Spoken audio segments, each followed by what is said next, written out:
হযরত মুসা আলাইহিস সালাতু ওয়াস সালাম নাম তো শুনছেন।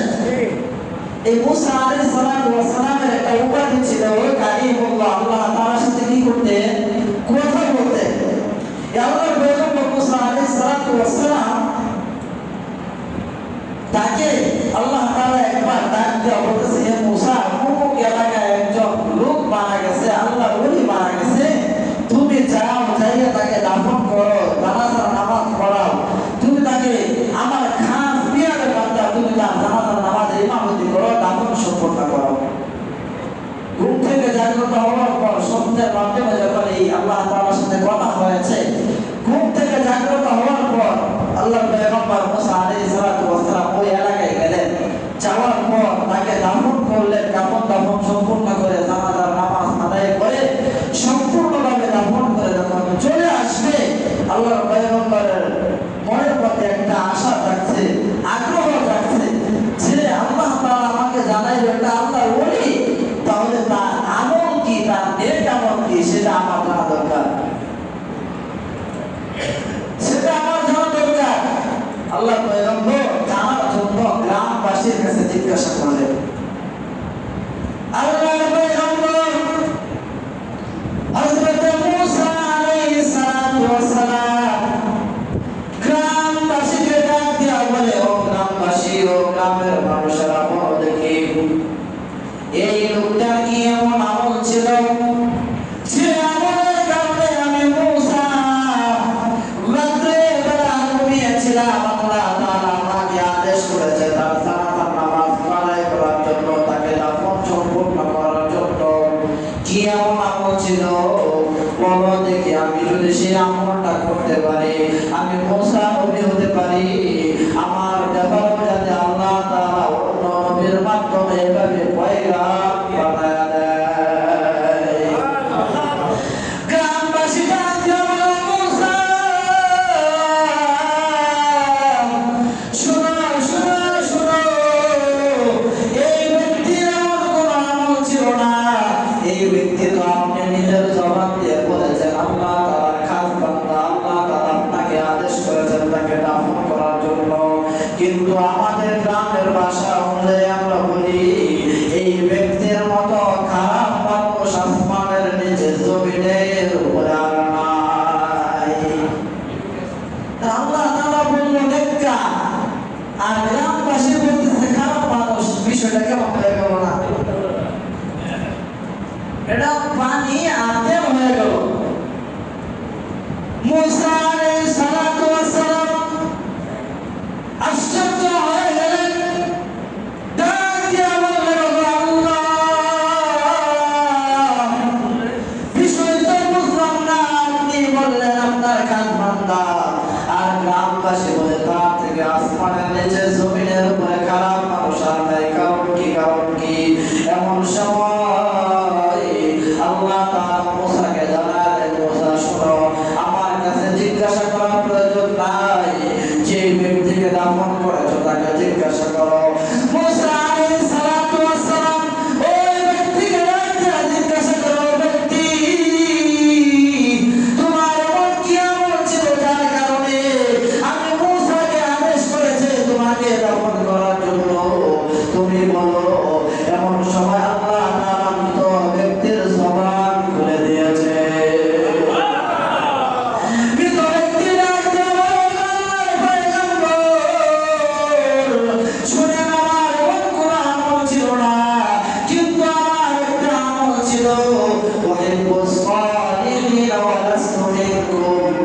আমি নেককার বান্দাদেরকে আমার মন থেকে ভালোবাসতাম। আসমানের নিচে জমিনের উপরে আপনার যারা খাস বান্দা ছিল, পাঁচ ওয়াক্ত নামাজ যারা পড়তো, আলেম ওলামা যারা ছিল, যারা নাকি হজ করতো, হাদিস ছিল, যারা নাকি আপনার সুন্নাত আপনার আদেশকে অমান্য করতো না, রাসূলের সুন্নাহকে কোনোদিন জানতো না, এমন ব্যক্তি যদি আমার চোখের নজরে পড়তো, আমি তাকে একটা কাজ করতাম, তাকে মন থেকে ভালোবাসতাম। আল্লাহ তাআলা ডাক দিয়ে বললেন, মুসা শোনো, তার এই আমলটা আমার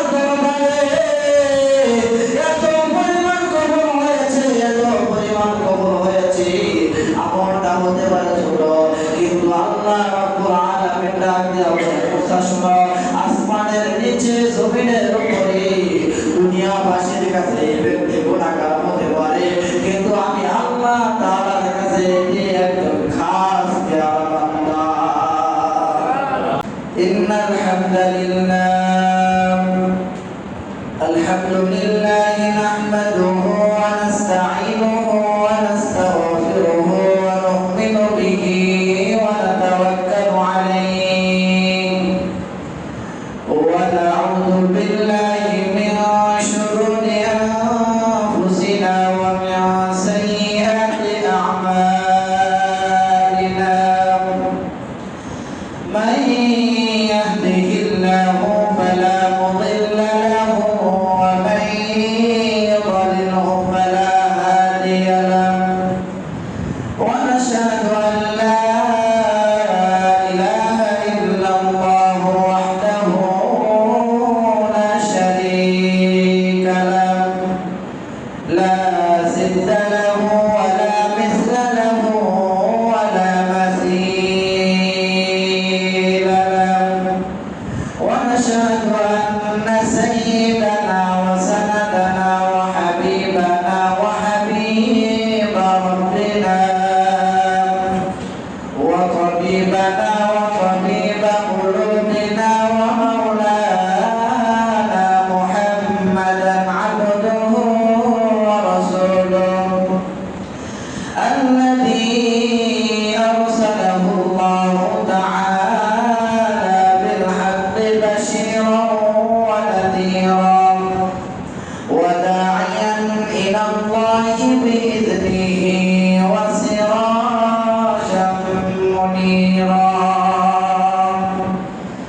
أما بعد فقد قال الله تبارك وتعالى في كلامه المجيد وفي فرقانه الحميد.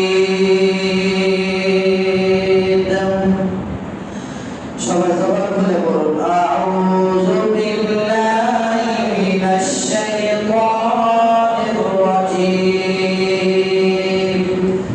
বিসমিল্লাহির রাহমানির রহিম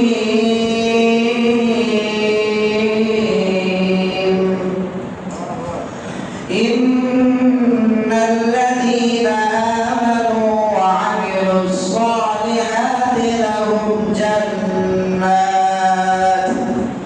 lahum jannatun tajri min tahtihal anhar dzalikal fawzul kabir.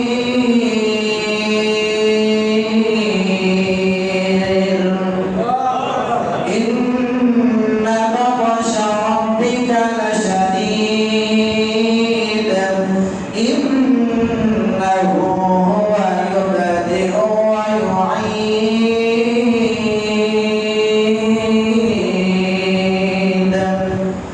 Sadaqa ya rabbal alamin. Wa qala Allahu tabaraka wa ta'ala fi sha'ni habibihi wa mahbubihi wa ma'shuqihi mukhbiran wa amiran. Inna Allaha wa malaikatahu yusalluna 'alan nabi ya ayyuhalladhina amanu sallu 'alaihi wa sallimu taslima. সবাই দরুদ ইব্রাহিম বলি আল্লাহুম্মা সাল্লি আলা মুহাম্মাদিন ওয়া আলা আলি মুহাম্মাদ কামা সাল্লাইতা আলা ইব্রাহিম ওয়া আলা আলি ইব্রাহিম ইন্নাকা হামিদুম মাজিদ. আল্লাহুম্মা বারিক আলা মুহাম্মাদ ওয়া আলা আলি মুহাম্মাদ কামা বারাকতা আলা ইব্রাহিম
حسنت جميع خصاله صلوا عليه وآله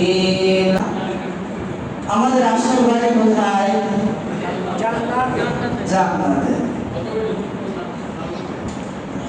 উত্তরটা কিছু সহি হয়েছে কিন্তু একটু ভুল আছে যে আমাদের আসল বাড়ি জান্নাতে, কিন্তু জান্নাতুল ফিরদাউস আমাদের আসল বাড়ি কোথায়?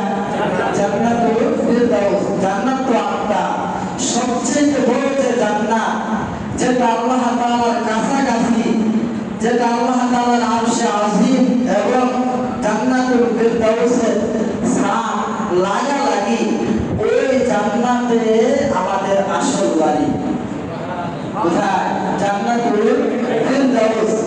তো আসল বাড়ি যেতে হলে আমাদের কিছু করণীয় সম্পর্কে বলেছিলাম যে আমাদের আসল বাড়ির নাম জানতে হবে, যে সেটা কোন দিকে সেটাও জানতে হবে। তো আমরা গত আলোচনায় আমাদের আসল বাড়ির নাম জেনেছিলাম এবং আমাদের আসল বাড়ি কোথায় সেটাও জেনেছিলাম, কিন্তু আজকে আমরা জানবো আসল বাড়ি তো আমরা নাম জানলাম, কোন দিকে সেটা জানলাম, এটা দূরত্ব কতটুকু আর যাবে বা কি করে, দূরত্ব কতটুকু যাবে বা কি করে, আর দূরত্ব অনুযায়ী আমাদের যানবাহন নির্ধারণ করতে হবে। বলি আপনি যাবেন অটো দিয়ে, সব অটো দিয়ে গেলে চলবে, কিন্তু আপনি এখান থেকে চট্টগ্রাম যাবেন, অটো এই দূরত্ব অনুযায়ী যানবাহন নির্ধারণ হয় নাই। তো দূরত্ব যতটুকু হবে যানবাহনের মানটাও কত হবে। আপনি সৌদি আরব যাবেন, বাস দিয়ে লঞ্চ দিয়ে আগে এক সময় যাইতো, কিন্তু এখন আর চলে না, এখন যেতে হয় বিমানে বা হেলিকপ্টারে যেতে হয়। তো দূরত্ব যতটুকু যানবাহনটাও নির্ধারণ করতে হবে ততটুকু। এজন্য আমরা আমাদের আসল বাড়ি এক দূরত্ব কতটুকু, হাদিসের কিতাবের মধ্যে এই দূরত্ব সম্পর্কে আলোচনা করতে হলে সময় শেষ হয়ে যাবে। সংক্ষিপ্ত একটা পরিচয় নেই যে আমাদের দুনিয়া থেকে প্রথম আসমানের দূরত্ব হলো 500 বছরের রাস্তা। কয়শত বছরের রাস্তা? 500 বছরের রাস্তা। আবার প্রথম আসমানে যাওয়ার পর প্রথম আসমানের যে ফাঁকা জায়গা আছে, এই ফাঁকা জায়গাটা আবার 500 বছরের রাস্তা। প্রথম আসমানের সাত এভাবে 500 বছরের রাস্তা। এভাবে হাদিসের কিতাবের মধ্যে আসছে যে একটা ঘটনা পাওয়া যায়, আল্লাহ তাআলার আরশে আজিম পর্যন্ত পৌঁছতে হলে 52,500 বছরের রাস্তা অতিক্রম করতে হবে। 52,000 রাস্তা অতিক্রম করতে হবে। তো অনেক দূরত্ব, তো দূরত্ব অনুযায়ী আমরা যানবাহন নির্ধারণ করবো কেমনে?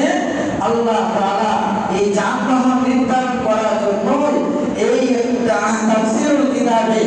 তাফসীরের কিতাবের মধ্যে যানবাহন নির্ধারণ করতে হবে কিভাবে সেটার পদ্ধতিও বলে দিয়েছেন। 1 নম্বর পদ্ধতি হলো, যদি কোনো ব্যক্তি তার আসল বাড়ি জান্নাতে যেতে চায়, সর্বপ্রথম যে যানবাহন নির্ধারণ করতে হবে তাকে ঈমান আনতে হবে। কি আনতে হবে?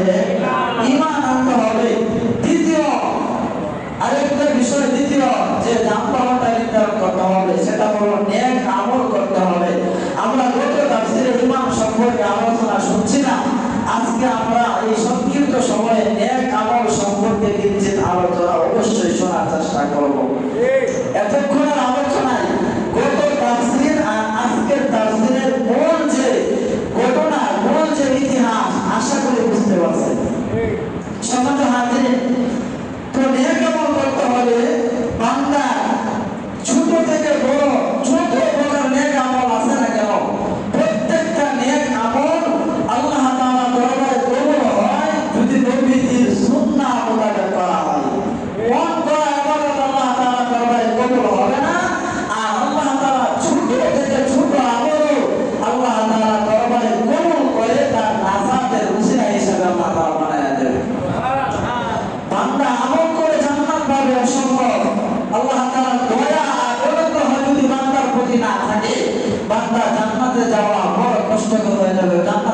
পারবে না।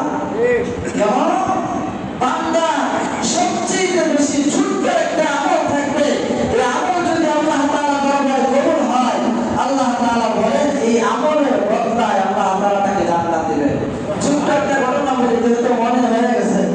আল্লাহর পয়গম্বর হযরত মুসা আলাইহিস সালাতু ওয়াস সালাম, নাম তো শুনছেন। এই মুসা আলাইহিস সালাতু ওয়াস সালামের একটা উপাধি ছিল কালিমুল্লাহ। আল্লাহ তাআলার সাথে কি করতেন? কথা বলতেন। আল্লাহর পয়গম্বর মুসা আলাইহিস সালাতু ওয়াস সালাম তাকে আল্লাহ তাআলা একবার ডাক দিয়ে বলতেছে, হে মুসা, অমুক এলাকায় একজন লোক মারা গেছে, আল্লাহ ওলি মারা গেছে, তুমি যাও, যাইয়ে তাকে দাফন করো, জানাজার নামাজ পড়াও। তুমি তাকে আমার খাস পিয়ারের বান্দা, তুমি তার জানাজার নামাজের ইমামতি করো, দাফন সম্পন্ন করো। ঘুম থেকে জাগ্রত হওয়ার পর সন্ধ্যের মাধ্যমে যখন এই আল্লাহ তাআলার সাথে কথা হয়েছে, ঘুম থেকে জাগ্রত হওয়ার পর আল্লাহর পয়গম্বর মুসা আলাইহিস সালাতু ওয়াস সালাম ওই এলাকায় গেলেন। যাওয়ার পর তাকে দাফন করলেন। কাফন দাফন সম্পূর্ণ করে জানাজার নামাজ আদায় করে সম্পূর্ণভাবে দাফন করে যখন চলে আসবে, আল্লাহর পয়গম্বরের মনের মধ্যে একটা আশা থাকছে, আগ্রহ থাকছে যে আল্লাহ তাআলা আমাকে জানাইল এটা আল্লাহর ওলি, তাহলে তার আমল কি, তার নেক আমল কি, সেটা আমার জানা দরকার, সেটা আমার জানা দরকার। আল্লাহর পয়গম্বর জানার জন্য গ্রামবাসীর কাছে জিজ্ঞাসা করলেন। আল্লাহর পয়গম্বর হযরত মুসা আলাইহিস সালাতু ওয়াস সালাম গ্রামবাসীকে ডাক দিয়া বলে, ও গ্রামবাসী, ও গ্রামের মানুষেরা, বলো দেখি এই লোকটার কি এমন আমল ছিল যে আমলের কারণে আমি মুসা রাত্রে বেলা ঘুমিয়েছিলাম, আল্লাহ তাআলা আমাকে আদেশ করেছে তার জানাজার নামাজ আদায় করার জন্য, তাকে দাফন সম্পূর্ণ করার জন্য। কি এমন আমল ছিল বলো দেখি, আমি যদি সেই আমলটা করতে পারি, আমি মুসা নবী হতে পারি, আমার ব্যাপারে যাতে আল্লাহ তাআলা অন্য নবীর মাধ্যমে এভাবে পয়গাম পাঠায় দেয়। গ্রামবাসী ডাক দিয়ে বলে, মুসা শোনো, শোনো, শোনো, এই ব্যক্তির এমন কোনো আমল ছিল না। এই ব্যক্তি তো আপনি নিজের জবান দিয়ে বলেছেন আল্লাহ তাআলার খাস বান্দা, আল্লাহ তাআলা আপনাকে আদেশ করেছেন তাকে দাফন করার জন্য। কিন্তু আমাদের গ্রামের ভাষা অনুযায়ী আমরা বলি, এই ব্যক্তির মতো খারাপ মানুষ আসমানের নিচে জমিনের উপরে আর নাই। আল্লাহ তাআলা বললেন নেকা, আর গ্রামবাসী বলতেছে খারাপ মানুষ। বিষয়টা কেমন হয়ে গেল না? এটা পানি আতে হয়ে গেল। মুসা আলাইহিস সালাতু ওয়াস সালাম আশ্চর্য হয়ে গেলেন, ডাক দিয়া বললেন, আল্লাহ, বিষয় তো বুঝলাম না, আপনি বললেন আপনার খাস বান্দা, আর গ্রামবাসী বলে তার থেকে আসমানের নিচে জমিনের উপরে খারাপ মানুষ আর নাই। কারণ কি? কারণ কি? এমন সময় আল্লাহ তাআলা মুসাকে জানালেন, মুসা শোনো, আমার কাছে জিজ্ঞাসা করার প্রয়োজন নাই, যে ব্যক্তিকে দাফন করেছো তাকে জিজ্ঞাসা করো। মুসা আলাইহিস সালাতু ওয়াস সালাম ওই ব্যক্তিকে জিজ্ঞাসা করো, ব্যক্তি তোমার এমন কি আমল ছিল যার কারণে আমি মুসাকে আদেশ করেছি তোমাকে দাফন করার জন্য, তুমি বলো। এমন সময় আল্লাহ তাআলা মৃত ব্যক্তির জবান খুলে দিয়েছে। মৃত ব্যক্তি ডাক দিয়ে বলে, আল্লাহর পয়গম্বর, শুনেন, আমার এমন কোনো আমল ছিল না, কিন্তু আমার একটা আমল ছিল, ওয়াহিব্বুস সালিহিন ওয়া লাস্তু মিনকুম, আমি নেককার বান্দাদেরকে আমার মন থেকে ভালোবাসতাম।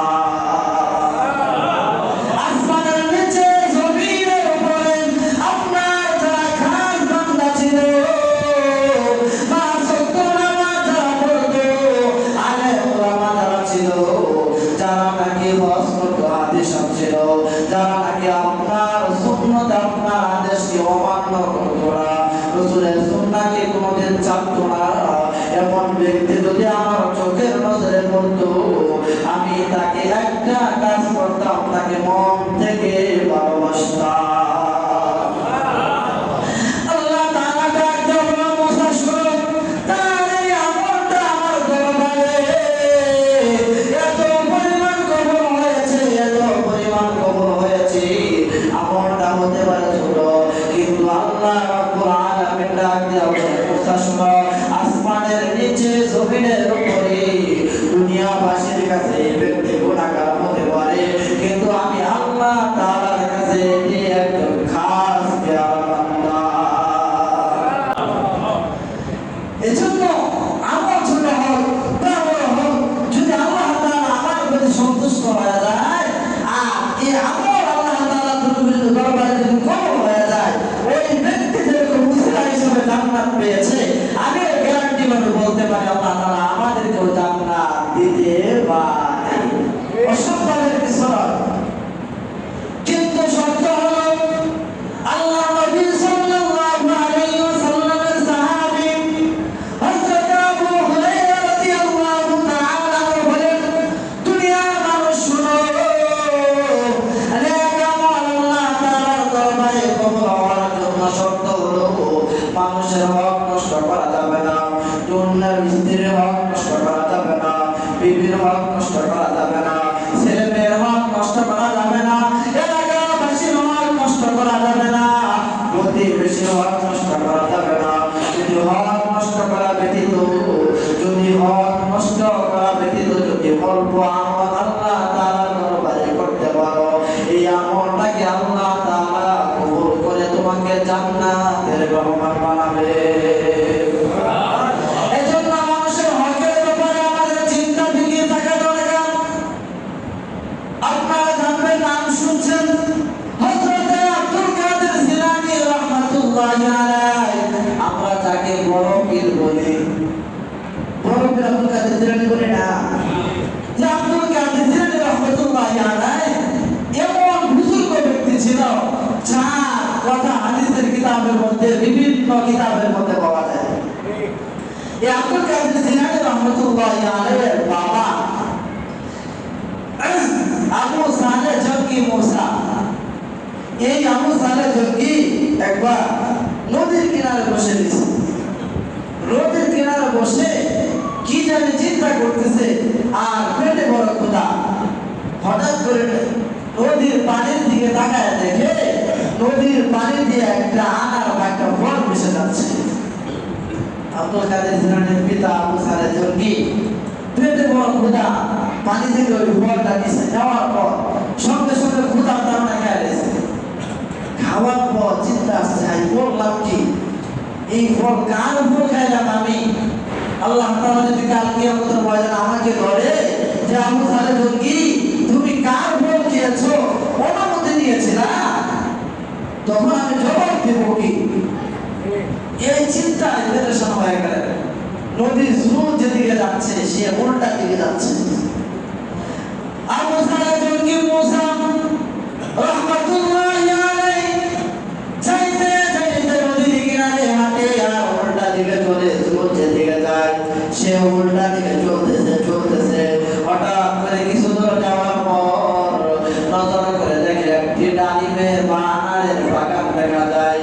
তার আর বুঝতে বাকি হইল না এই বাগান থেকে হয়তো ফলটা পেকে পড়ে গিয়েছে, নদীতে ভেসে গেছে।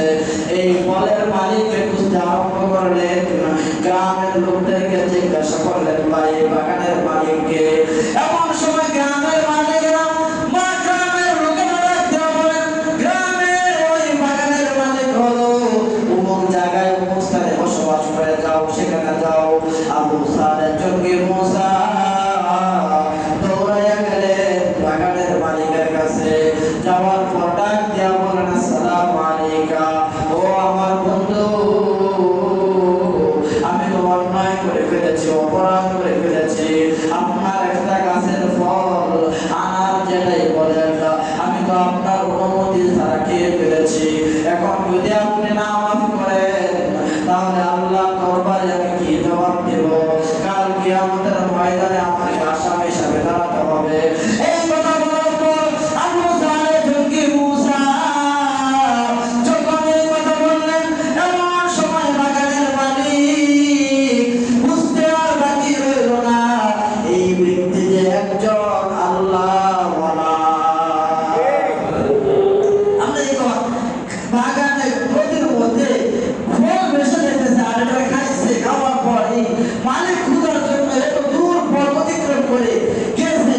এই ব্যক্তি যে বালা মানুষ বুঝার বাকি আছে, বুঝার বাকি নাই।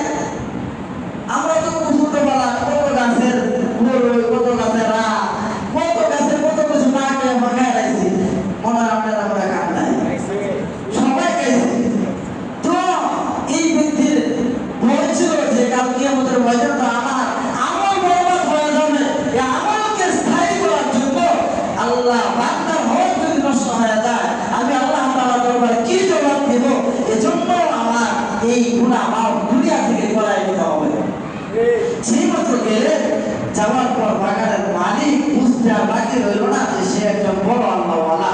সে মনে মনে সিদ্ধান্ত ঘরের মধ্যে বিবিকে ডাক দিয়ে বলে, বিবি নাম হয়েছে একটা, কি হয়েছে বলে, এতদিন ধরে আমরা একটা পাত্র খুঁজতেছিলাম, ছেলে খুঁজতেছিলাম আমার মেয়েকে বিবাহ দেওয়ার জন্য।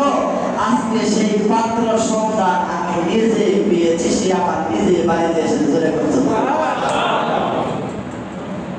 এই কথা যখন বিবি শুনছে কি হয়েছে, এমন সময় বললে যে একজন ব্যক্তি একটা ডালিম খাইছে, সেই গদি দিয়ে বেঁচে গিয়েছিল, সেই ডালিম খাওয়ার পর সে আমার কাছে এসেছে, যে আমার কাছে ডালিমটা অনুমতি দেওয়ার জন্য, হালাল করার জন্য সে আমার কাছে এসেছে। অবশ্যই সে নিশ্চিত একজন আল্লাহওয়ালা।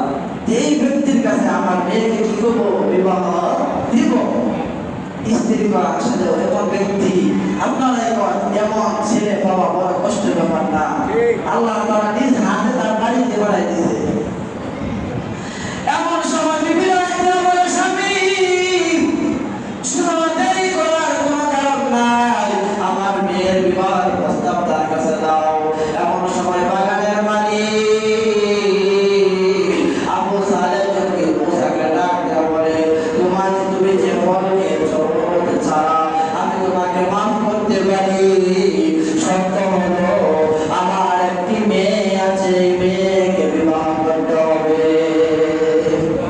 ওই বেলাও নিজে নিজে কথা করছি না, তা অফার একটা আইসি গ্রহণ করি। কি কর, অফার একটা আইসি গ্রহণ করি। বিয়েটা করতে লাগবে, জীবন বয়স চলতে চলা, বিয়েটা করুন লাগবে, বাবা করতে লাগবে, অফার ছেড়ে তো আইসে, বিয়ে করি। আবু সালেহ জঙ্গি মুসা রাহমাতুল্লাহি আলাইহি বাগানের মালিককে ডাক দিয়ে বলে, ঠিক আছে আপনি আপনার মেয়েকে বিবাহ করবেন। এমন সময় বাগানের মালিক ডাক দিয়ে বলে, আমার মেয়ের কিছু দোষ আছে, এই দোষগুলো তুমি শোনো। এমন সময় আবু সালেহ জঙ্গি মুসা ডাক দিয়ে বলে, আপনার মেয়ের কি দোষ সেটা বলেন। মেয়ের বাবা ডাক দিয়ে বলে, আমার বাবা আমার মেয়ে একজন একেবারে কালো, দেখতে বেশি সুবিধা না, একেবারে কালো, যে আমাদের গ্রামের মধ্যে সবচেয়ে কালো হলো আমার মেয়ে। তুমি কি সত্যি রাজি আছে? বলে হ্যাঁ রাজি। কি কর, আমি রাজি। কেন না বলে জবাব করে দেওয়া হবে। যদি বিবাহ না করে তাহলে তো সে ফলের দাবি ছাড়বে না, আর দাবি যদি না ছাড়ে আমি আল্লাহ তাআলা দরবারে কাল কিয়ামতের মাঠে কি জবাব দেব, তার উদ্দেশ্য হলো সেটা। সে বলতে যাচ্ছে, ঠিক আছে কালো কালো বিবাহ আমি করবো। মেয়ের বাবা ডাক দিয়ে বলে, আরেকটা দোষ আছে, সেই দোষটা হলো আমার মেয়ে জীবনে কোনদিন সূর্যের আলো দেখা নাই, অতএব বন্ধ। কি বন্ধ? ছেলে তাও রাজি। কি কর, আমি তাও রাজি। মেয়ে বাবা ডাক দিয়ে বলে, আমার মেয়ের আরেকটা দোষ আছে, আমার মেয়ে নেংরা হাঁটতে পারে না, কোনদিন রাস্তা দিয়ে হাঁটে নাই। ছেলে ডাক দিয়ে বলে, তাও রাজি। এমন সবাই মেয়ের বাবা ডাক দিয়ে বলি, ও আবু সালেহ জঙ্গি শোনো, আমার মেয়ের আরেকটা দোষ আছে, আমার মেয়ে কান দিয়ে কোনো কথা শুনে না। আমার মেয়ে বলি সর্বপ্রথম সর্বশেষ যে গুণগুলো রয়েছে, আবু সালেহ জঙ্গি মুসা রাহমাতুল্লাহি আলাইহি দিলে কান দিয়ে শোনা মাত্র মেয়ের বাবাকে ডাক দিয়ে বলে, আপনি যে গুণের কথা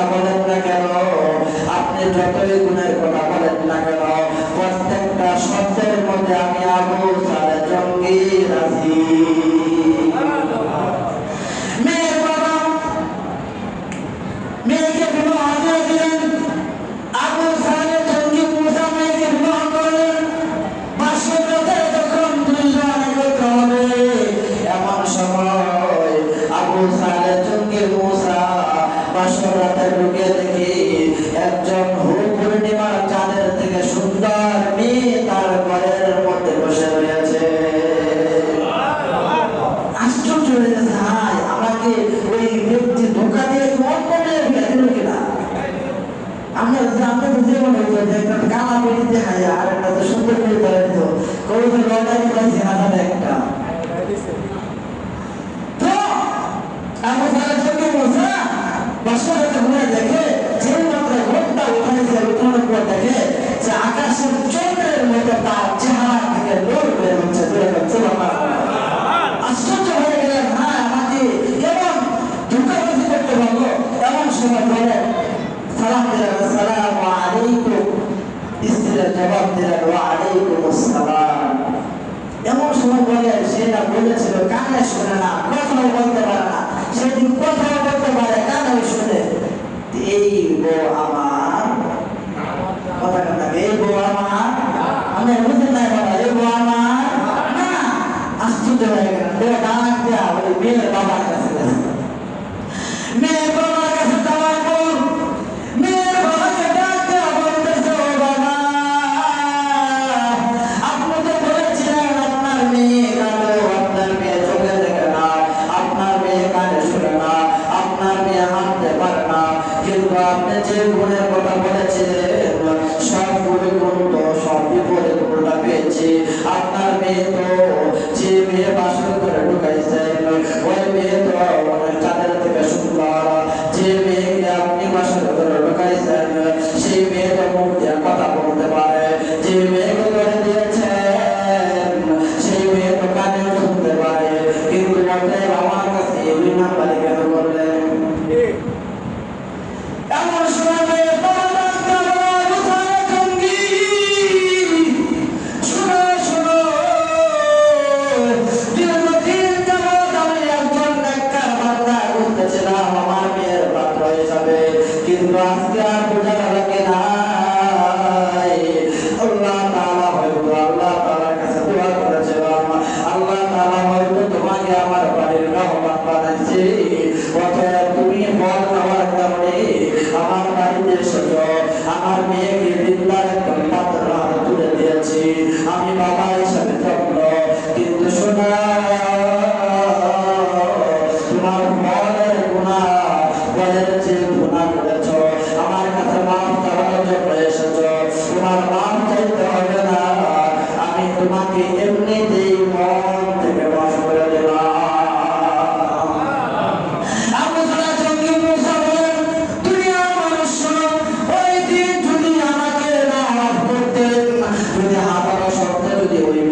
বাতাসা রাব্বিকা লাশাদীদ। ও দুনিয়ার মানুষরা, যদি মনে করো এই সফলতা অর্জন করতে পারলো না, ঈমান আনতে পারলো না, নেক আমল করতে পারলো না, ইন্না শুনে রাখো, কান খুলে শুনে রাখো, ইন্না বাতাসা রাব্বিকা লাশাদীদ। নিশ্চয় আমার দোয়া বড় শক্ত, আমার দোয়া বড় শক্ত। আমি যদি ধরি আর ছোটার কোনো কায়দা তোমার নাই, আমার লাশাদীদ, আমার দোয়া বড় শক্ত। কঠোর যেমন এই আয়াতের ব্যাখ্যায় মুফাসসিরিনে কেরাম যে বলা হয় ওয়া আমিলুস সালিহাত, যে এই সালিহাত নেক আমলের নিসবত একমাত্র রাসূল করিম সাল্লাল্লাহু আলাইহি ওয়াসাল্লামের সুন্নাহর সাথে সম্পৃক্ত। নেক আমল করবা, মন করে ইবাদত করলে কাজ হবে না, মন করে আমল করলে আল্লাহ তাআলা দরবারে বলবে না। অতএব রাসূল সাল্লাল্লাহু আলাইহি ওয়াসাল্লামকে অনুসরণ করে, অনুকরণ করে রাসূল যেভাবে আমল করার জন্য বলেছেন, এভাবে যদি তোমরা বান্দাবান্দি করতে পারো, আমি আল্লাহ তাআলা ঘোষণা করলাম তোমার জন্য এই জান্নাত আমি বরাদ্দ করে রেখেছি। এখন আসুন রাসূল সাল্লাল্লাহু আলাইহি ওয়াসাল্লামকে অনুসরণ অনুকরণ করব কিভাবে? কথায় কথায় আসে আল্লাহ নবী সাল্লাল্লাহু আলাইহি ওয়াসাল্লাম একটি ছোট্ট মজমায় এভাবে বয়ান করতেছিলেন।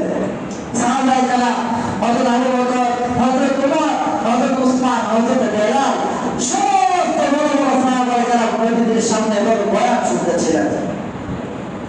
একবার আল্লাহ নবী বললেন, ও বেলাল, তুমি কিভাবে ইসলাম ধর্ম গ্রহণ করেছো আমাকে বলো। বেলাল বলেন, আমি এভাবে ইসলাম ধর্ম গ্রহণ করেছি। উসমান, তুমি কিভাবে গ্রহণ করেছো ইসলাম ধর্ম গ্রহণ? সে বলল, আমি এভাবে করেছি। আমি ওমর, তুমি কিভাবে করেছো? সে বলল, সে যে যেভাবে ইসলাম ধর্ম গ্রহণ করেছে সে সেভাবে তার বর্ণনা দিতে লাগলো রাসূলের কাছে। এক পর্যায়ে হযরত আবু বকর সিদ্দিক রাদিয়াল্লাহু তাআলা আনহু নবীকে ডাকতে বলে, ইয়া রাসূলুল্লাহ, আমাকে কি জিজ্ঞাসা করলেন না আমি কিভাবে ইসলাম ধর্ম গ্রহণ করলাম? এমন সময় আল্লাহ নবী বলেন, আবু বকর, তুমি বলো দেখি তুমি কিভাবে ইসলাম ধর্ম গ্রহণ করেছ? আবু বকর বলেন, আমি যখন ছোট্ট মানুষ, আমার বয়স বেশি না, আমার বুঝ মাত্র প্রাপ্তবয়স্ক হয়েছি বা হয় নাই এমন বয়স চলতেছে আমার, এমন সময় আমার বাবাকে আমি দেখেছি মণ্ডপে পূজা করতে। তাদের একটা মণ্ডপ যেটাকে হিন্দুকে পূজা করতো, এই যে জায়গায় হিন্দুরা পূজা করে ওটাকে আগের যুগে বলা হতো, হাদিসের কিতাবের মধ্যে পাওয়া যায় মণ্ডপ বলা হতো। মণ্ডপ এখনো বলে মণ্ডপ, যাই হোক মণ্ডপ বলা হতো। যে আমার বাবাকে আমি দেখেছি মণ্ডপে পূজা করতে। একবার আমার বয়স যখন ছোট্ট মানুষ, আমার বাবা একবার বলতেছে, আবু বকর, তার বাবার নাম ছিল আবু কুহাফা, উপাধি ছিল আবু কুহাফা। এমন সময় ডাক দিয়া বলতেছে, আবু বকর, চলো মণ্ডপে যাই। যাইয়া কি করবো?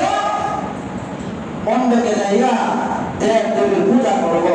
মণ্ডপে নিয়ে গেলেন। নিয়ে যাওয়ার পর হঠাৎ করে আমার বাবা বললেন, এই মণ্ডপ থেকে কিছু মূর্তি আমার মাথায় দিলেন, দেওয়ার পর বললেন, যাও তুমি এগুলো নিয়ে যাও। এমন সময় নিয়ে যেতে আরম্ভ করলেন, বা কোনো কিতাবের মধ্যে পাওয়া যায় মণ্ডপে যাওয়ার পর বললেন যে মূর্তিদেরকে কথা বলার জন্য বললেন, কিন্তু কোনো মূর্তি কথা বলে না। এক পর্যায়ে আবু বকরের রাগ উঠেছে, সবগুলো মূর্তি ভেঙে দিচ্ছে। ভেঙে দেওয়ার পর আবু বকর বাড়িতে যাওয়ার পর আবু বকরের বাবা ডাক দিয়া বলতেছে, তুমি এই কাজ কেন করেছ? আমার সময় আবু বকরের মা যেই মাত্র বললে, তুমি এমন কাজ কি কিসের জন্য করেছো? তোমাকে হত্যা করা হবে, তোমাকে মার দেওয়া হবে, তোমাকে শাসন করা হবে। আবু বকরের মা ভিতর থেকে ডাক দেয়া বলে, ও স্বামী আমার, শোনেন, তাকে মারবেন না, আমার কিছু কথা আছে আপনার কাছে, আমার কথাগুলো আগে শুনে, যদি ভালো লাগে তাহলে তাকে মারবেন না, আর যদি খারাপ লাগে তাহলে তাকে মারলে আমি কোনো বাধা দেবো না। এমন সময় আবু বকরের মা ডাক দেয়া বলে যে, আমি যখন আবু বকরকে দুনিয়ার মধ্যে প্রসব করি, তখন আবু বকর আমার পেটের মধ্যে, এমন সময় তো আপনি কোথায় ছিলেন? এমন সময় আবু বকরের বাবা বলে, আমি সিরিয়ায় ছিলাম ব্যবসা করতে। তো আবু বকর যখন দুনিয়ার মধ্যে আসবে, এমন সময় গায়বী আওয়াজের মাধ্যমে আমাকে আমাকে জানিয়ে দেওয়া হয়েছে আবু বকর কেমন মানুষ। বলে সুবহানাল্লাহ। সাহাবায়ে কেরামের আদেশ, সাহাবায়ে কেরামের কথার পরিপ্রেক্ষিত আল্লাহ তাআলা কোরআনের আয়াত নাযিল করছেন। আবু বকরের পক্ষে আল্লাহ তাআলা অনেকগুলো কোরআনের আয়াত নাযিল করছেন। ওমরের পক্ষে আল্লাহ তাআলা কোরআনের বিভিন্ন জায়গায় বিভিন্ন আয়াত নাযিল করছেন। সাহাবায়ে কেরামের আমলের তুলনায় আল্লাহ তাআলার দরবারে এত পরিমাণ কবুল হয়েছে। আল্লাহ তাআলা যে কথাগুলো নবীদের মাধ্যমে কোরআনে জানিয়েছিল, সেই কোরআনের সাহাবায়ে কেরামের আদেশকে মান্য করার জন্য সাহাবায়ে কেরামের পক্ষে আল্লাহ তাআলা আসমানি কিতাবের কোরআনের আয়াত নাযিল করছেন। আবু বকরের মা ডাক দিয়ে বলে, স্বামী আমার শোনো, আমি যখন আবু বকরকে জন্ম দেই, যখন দুনিয়ার মধ্যে আবু বকর চলে আসবে বা যখন আমি আবু বকরকে প্রসব করি, এমন সময় গায়বী আওয়াজ দিয়ে আমাকে শুনিয়ে দেওয়া হয়েছে, আবু বকরের মা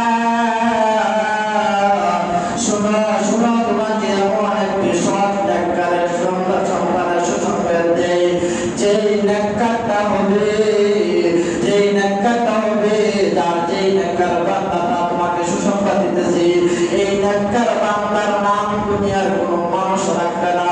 এই নেককার বান্দার নাম মানুষের মালিক আল্লাহ তাআলা স্বয়ং আবু বকর সিদ্দিক রাখবে। আমাকে জানিয়ে দেওয়া হয়েছে আবু বকরের মা নেক সন্তানের সুসংবাদ গ্রহণ করে, আর এই সন্তানের নাম দুনিয়ার কোনো মানুষ রাখবে না। আর শাহিদের মালিক আল্লাহ তাআলা ডাক দিয়া বলেন, এই সন্তানের নাম হলো সিদ্দিক। শুধু তাই নয়, এই সন্তান যখন দুনিয়ার মধ্যে আসবে, এই সন্তান এমন সময় আসবে যে সময় নবী মুহাম্মদুর রাসূলুল্লাহ সাল্লাল্লাহু আলাইহি ওয়াসাল্লাম থাকবে না। এমন সময় দুনিয়ার মধ্যে আসার পর শেষ নবী যখন দুনিয়ার মধ্যে আসবে, ওই শেষ নবীর বন্ধু এই সন্তান হবে। সন্তান যখন দুনিয়ার মধ্যে ভূমিষ্ঠ হলো, হযরত আবু বকর ধীরে ধীরে বড় হতে লাগলেন। সিরিয়ায় ব্যবসা করার জন্য গেলেন। স্বপ্নে যুগে স্বপ্নের মাধ্যমে আবু বকর স্বপ্নে দেখে এমন একজন নবীর আবির্ভাব মক্কার মধ্যে আবির্ভাব হয়েছে, যেই নবী কালিমার দাওয়াত মক্কার প্রত্যেকটা ঘরে ঘরে দেয়। আবু বকর এই স্বপ্নের পক্ষে কারো কথা বলেন না। আবু বকর মনের মধ্যে রেখে দিলেন। বাড়িতে যখন আসলেন, বাড়িতে আসার পরে এই স্বপ্নের ব্যাখ্যা জানার জন্য চলে গেলেন একজন জ্যোতিষীর কাছে। জ্যোতিষীর কাছে চলে যাওয়ার পর জ্যোতিষী তার স্বপ্নের ব্যাখ্যা দিতে চায় না। আরেকজন জ্যোতিষীর কাছে চলে গেলেন, কনকের কাছে চলে গেলেন। কনকের কাছে চলে যাওয়ার পর কনক ডাক দিয়া বলতেছে, একবার আবু বকরের চেহারার দিকে তাকায়, আরেকবার জমিনের দিকে তাকায়, আবার আবু বকরের চেহারার দিকে তাকায়, আবার নিচের দিকে তাকায়, তাকে মুসকি মুসকি হাসে। এমন সময় আবু বকর ডাক দিয়া বলে, ও জ্যোতিষী ভাই আমার, এমন কেন করতেছেন? করার কারণ কি? আপনার তো এমন করার কারণ নাই। আপনি আমার স্বপ্নের ব্যাখ্যা দিবেন, স্বপ্নের ব্যাখ্যা জানার জন্য এসেছি। এমন সময় জ্যোতিষী ডাক দিয়া বলে, তোমার নাম কি বলো? আমার নাম হলো আবু বকর। এমন সময় জ্যোতিষী ডাক দিয়া বলে, তোমার নাম যদি আবু বকর হয়, আর তোমার নাম, তোমার পিতার নাম কি? এমন সময় বললেন, আমার পিতার নাম হলো আবু বকর, আবু কুহাফা। তোমার পিতার নাম যদি আবু কুহাফা উপাধি হয়, আর তোমার বাড়ি কোথায়? আমার বাড়ি হলো মক্কায়। জ্যোতিষী ডাক দিয়া বলে, শোনো, তোমার নাম যদি আবু বকর হয়, তোমার পিতা যদি আবু কুহাফা হয়, তোমার বাড়ি যদি মক্কায় হয়, স্বপ্নের ব্যাখ্যা শুনে রাখো। মক্কার মধ্যে এমন একজন নবী দুনিয়ার মধ্যে আসবে,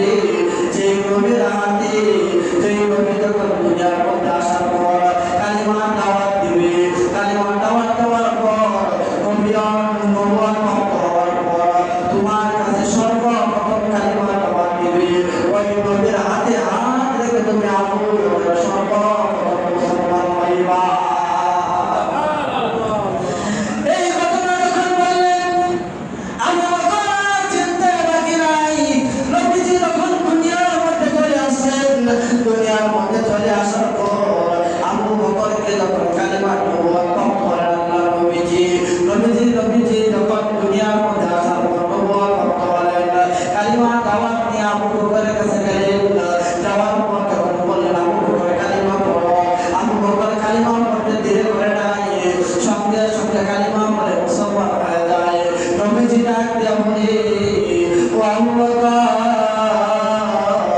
আপনি কি আমাকে কেন জিজ্ঞাসা করলে না? তৎক্ষণাৎ তুমি কালিমা পড়ে মুসলমান হয়ে গেলে, কারণ কি? কারণ কি? এমন সময় আবু বকর জবাব দেয়, ও নবীজি, আপনি দুনিয়ায় আসার বহুদিন আগে আমি সামনে সিরিয়ায় ব্যবসা করার জন্য গিয়েছিলাম। সেই দিন আমি জেনেছি আপনি মুহাম্মদ দুনিয়ার মধ্যে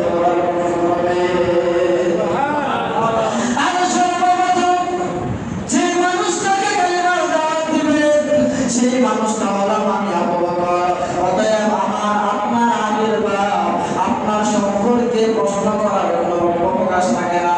আমি তো আপনার সম্পর্কে আপনার পূর্বেই ওই জ্যোতিষীর কাছে আমি জেনেছি। এই আবু বকর বলেন, আল্লাহ নবীর সাহাবী হযরত আবু হুরায়রা রাদিয়াল্লাহু তাআলা ডাক দিয়ে বলে, দুনিয়ার মানুষরা শোনো, দুনিয়ার শুরু থেকে কিয়ামত পর্যন্ত যত মানুষ আসবে, সমস্ত আমল, সমস্ত মানুষেরা আমল যদি এক পাল্লা রাখা হয়, একজন সাহাবীর আমলের পাল্লার সমান হবে না। এমন সমস্ত দুনিয়ার শুরু থেকে কিয়ামত পর্যন্ত সমস্ত মানুষের আমল যদি এক পাল্লায় রাখা হয়, সাহাবায়ে কেরামের আমল যদি এক পাল্লায় রাখা হয়, আবু বকরের আমলের সমান হবে না। কিন্তু শোনা, সাহাবায়ে কেরাম সহ দুনিয়ার মধ্যে যত মুমিন মুমিনাত আসবে, এই সকল বান্দা বান্দির আমলকে যদি এক পাল্লায় রাখা হয়, আবু বকরের এক রাতের আমলের সমান হবে না। সাহাবায়ে কেরাম জিজ্ঞাসা করলেন, ইয়া রাসূলুল্লাহ, ও নবীজি, ওই রাতটা কি কোনো ইজ্জতের, এই রাতটা কিসের রাত? আল্লাহর নবী বলেন, ওই রাতটা হলো আমি নবীজির হিজরতের রাত।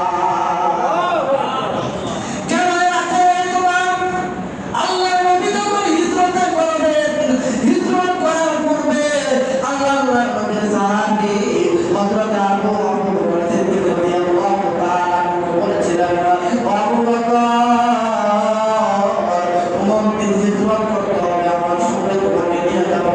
আবু বকর যেই দিন থেকে এই কথা নবীর জবান দিয়ে শুনেছে, ওই দিন থেকে কোনদিন রাতের বেলা বিছানার মধ্যে পিঠ লাগায় না। হাদিসের কিতাবের মধ্যে পাওয়া যায়, আল্লাহর নবী একদিন রাতের বেলা আবু বকরের বাড়িতে চলে গেলেন। চলে যাওয়ার পর আবু বকরকে এভাবে করাঘাত করলেন দরজার মধ্যে। দরজার মধ্যে করাঘাত করার পর ভিতর থেকে লাব্বাইক লাব্বাইক আওয়াজ শুনতে পায়। আল্লাহর নবীর আওয়াজ শুনে আবু বকর দরজা খুলে দিলেন। খুলে দেওয়ার পর আল্লাহর নবী জিজ্ঞাসা করে, আবু বকর, কেন এবার তুমি এতক্ষণ অপেক্ষা ছিলা? তুমি কি রাতের বেলা ঘুমাও নাই? এমন সময় আবু বকর জবাব দেয়, ইয়া রাসূলুল্লাহ, ইয়া হাবিবাল্লাহ, আজ থেকে 40 দিন পূর্বে আপনি বলেছিলেন আপনার সঙ্গে হিজরত করতে হবে। যেই দিন আপনার পবিত্র জবান থেকে আমি এই কথা শুনেছি, ওই দিন থেকে আমি আবু বকর বিছানার মধ্যে পিঠ লাগাই না। শুধু তাই নয়, আল্লাহর নবীর এই সাহাবী, আল্লাহর নবী বলেন, দুনিয়ার মানুষেরা শুনো, এই ব্যক্তি তোরা দুনিয়ার মধ্যে আমার বন্ধু। এই ব্যক্তি যখন দুনিয়ার মধ্যে থাকবো না, যখন দুনিয়া থেকে চলে যাব, এই ব্যক্তি আবু বকর আমার হুজরা শরীফের আবু বকরের কবর আর নবীর কবর কোথায়? পাশাপাশি, একদম লাগালাগি। আল্লাহর নবী বলেন, আবু বকর শুধু দুনিয়ার বন্ধু নয়, আবু বকর আমার হিজরতেরও, আমার হুজরা শরীফের কি বন্ধু। এজন্য কেন আল্লাহর নবী বলেন, আবু বকরের আমলের তুলনায় অন্য কোন সাহাবায়ে কেরামের আমল আমার কাছে গ্রহণযোগ্য নয়। আবু বকর অত্যন্ত নরম মেজাজের মানুষ ছিলেন। শুধু তাই নয়, একবার আল্লাহ নবীর কাছে আয়াত নাযিল হলো, আল-ইয়াওমা আকমালতু লাকুম দীনাকুম ওয়া আতমামতু আলাইকুম নি'মাতি ওয়া রাদিতু লাকুমুল ইসলাম দীনা। এই আয়াত নাযিল করা হওয়ার পর আল্লাহ নবী সাহাবায়ে কেরামকে একটা উদাহরণ দিয়েছেন। ও আমার সাহাবীরা শোনো, একজন রাজমিস্ত্রি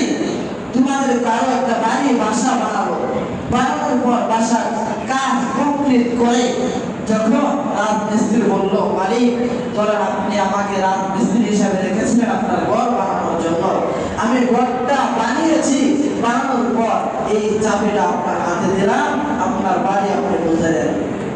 রাজমিস্ত্রি যখন ঘরের কাজ শেষ করে তখন বলে, আপনার ঘরের কাজ আল্লাহ তাআলা আমাকে শেষ করাইছেন, বাড়িটা আপনি বুঝে দেন, এমন কথা রাজমিস্ত্রি বলে।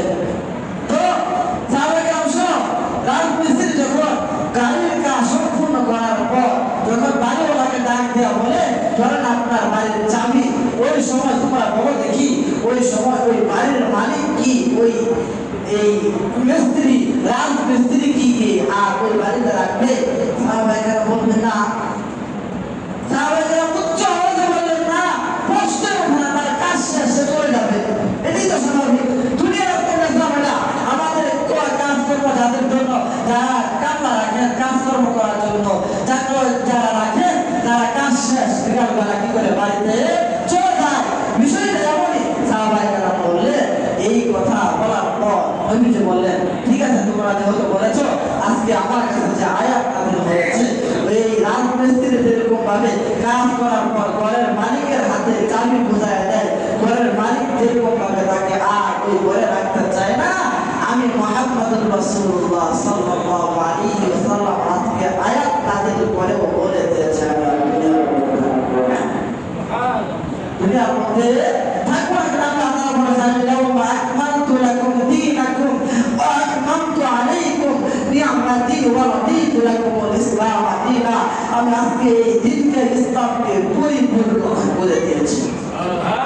আর সাহাবায়ে কেরামকে আল্লাহ নবী বলেন, সাহাবায়ে কেরামকে আল্লাহ তাআলা একটা উপাধি দিয়েছেন, কিয়ামত পর্যন্ত যত উম্মত দুনিয়ার মধ্যে আসবে সমস্ত সাহাবায়ে কেরামের নাম যখন নিবে তখন বলবে রাদিয়াল্লাহু তাআলা, আল্লাহ তাআলা যেহেতু তোমাদের প্রতি সন্তুষ্ট হয়ে গেছেন, আমার কাজ যেহেতু শেষ, আল্লাহ তাআলা তো আমাকে দুনিয়ার মধ্যে রাখবে না, নিয়ে যাবেন।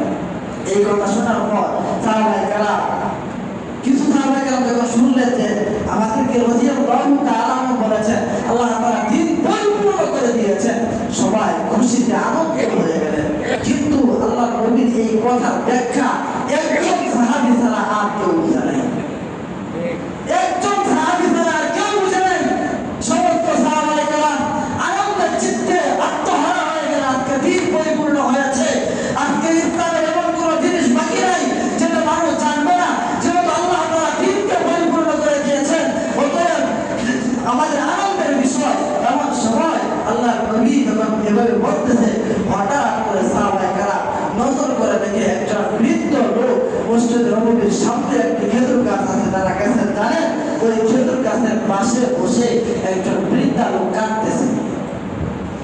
সাহাবায়ে কেরাম রাদিয়াল্লাহু তাআলা বৃদ্ধা লোকের কাছে চলে গেলেন, চলে যাওয়ার পর বৃদ্ধা লোককে ডাক দিয়ে বললেন, ও বাবা বৃদ্ধা, তুমি কেন কাঁদো? আজকে তো আমার আনন্দের দিন, আল্লাহ তাআলা জিবরাইলের মাধ্যমে দ্বীনকে পরিপূর্ণ করে দিয়েছেন, আর আমাদেরকে বলেছেন রাদিয়াল্লাহু তাআলা, আল্লাহ তাআলা আমাদের প্রতি সন্তুষ্ট হয়ে গিয়েছেন, তুমি কেন কাঁদো? কান্নার কারণ কি? তোমার জন্য কি আমরা আনন্দ লাভ করতে পারবো না? এমন সময় ওই বৃদ্ধ লোকটা ডাকিয়া বলে, যাও যাও যাও, তোমরা আনন্দ করো যাইয়া, কিন্তু আজকে আমার আনন্দ করার দিন নয়, আজকে আমার মনের মধ্যে ব্যথা ব্যথা। সমস্ত সাহাবায়ে কেরাম ডাক দিয়া বললেন, কি রে, কি গেল ব্যথা? এমন সময় ওই ব্যক্তি ডাক দিয়া বলে, বৃদ্ধা লোকটা ডাক দিয়া বলে, ব্যথার কারণ হলো আল্লাহ নবী একটা সুন্দর উদাহরণ দিয়েছেন, রাজমিস্ত্রি কাজ করার পর মালিকের হাতে চাবি বুঝায় দেওয়ার পর মালিক আর রাজমিস্ত্রিকে রাখে না। আল্লাহ তাআলা যেহেতু কোরআনের আয়াত নাযিল করে বলেছেন, দ্বীনকে পরিপূর্ণ করে দিয়েছে, অতএব নবীকে আর দুনিয়ার মধ্যে রাখবে না, দুনিয়া থেকে উঠায় নেবে।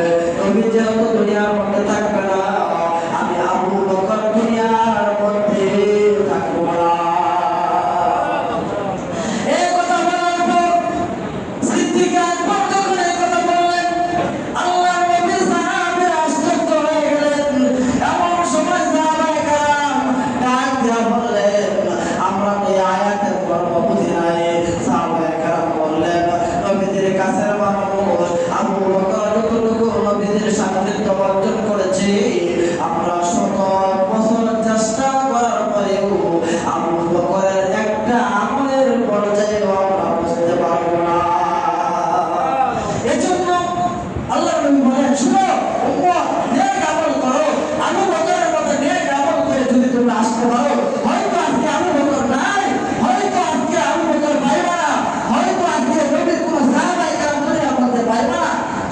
শুনো, নবীর একজন উত্তরাধিকারী দুনিয়ার মধ্যে কিয়ামত পর্যন্ত থাকবে, যারা হলো আলেম উলামা।